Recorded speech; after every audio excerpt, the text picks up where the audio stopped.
What's up, crowd? What's going on? As for me, I have an ingrown toenail. Oh yeah. Not that that is something to be proud of, but it's something really painful.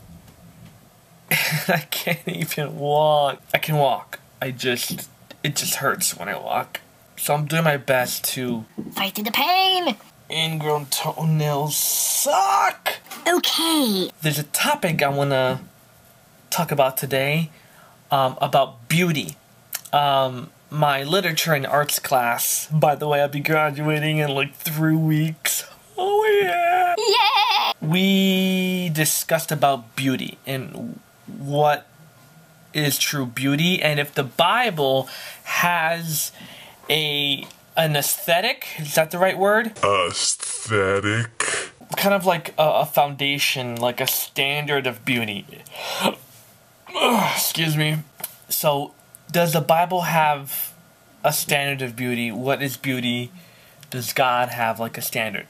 So we were discussing it in class, and it's not like I'm gonna sit here and pretend I know everything, but I have an idea. I have an opinion. Take it or leave it. The entire scope of the Bible is about God's glory. Okay, that is God's primary goal.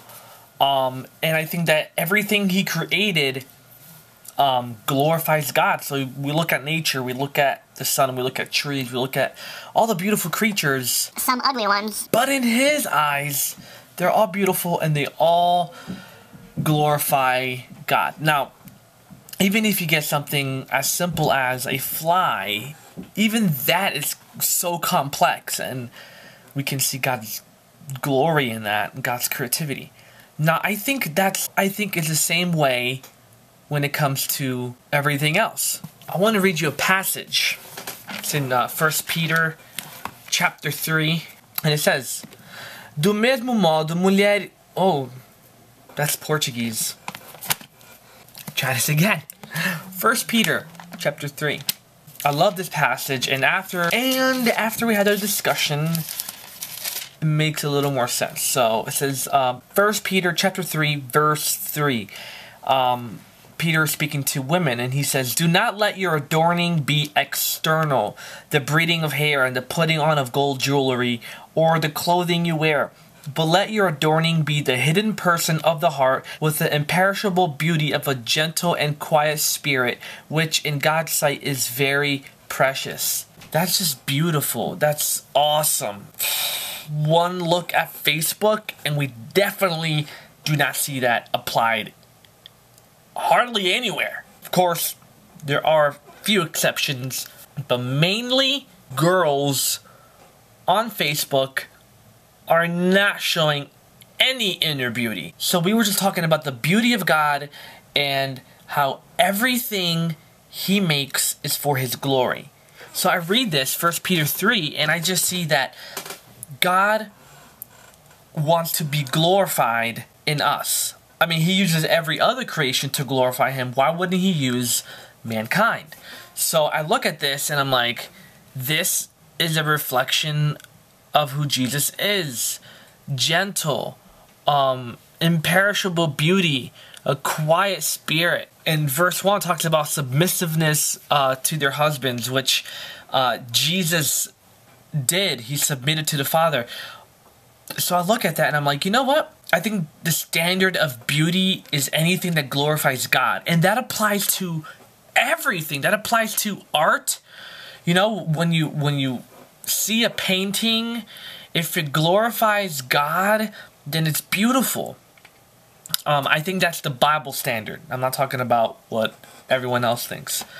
So I think everything that we do, whether it's painting, music, video, whatever, I think somehow it should reflect God. Not necessarily being preachy, but I think it should glorify God somehow, some way. So that really was an eye-opening thing, especially with choosing a wife, because yeah, physical attractiveness is very important, and I've vlogged about that topic already, but the true beauty lies within the person, and that is what really makes a woman or a man beautiful. I know, men don't like to be called beautiful. But regardless, you can be a beautiful person if you show that inner beauty inside of your heart, and eventually people notice and people know what you're all about. So those are just some thoughts that I had about beauty, and I just wanted to share that with you guys. So I gotta let you go. If you haven't subscribed yet, please do. Tell me about beauty and what your standard of beauty is. What makes a piece of art beautiful? What makes a person beautiful? And it's very easy to do this. You do this by posting a comment after the beat.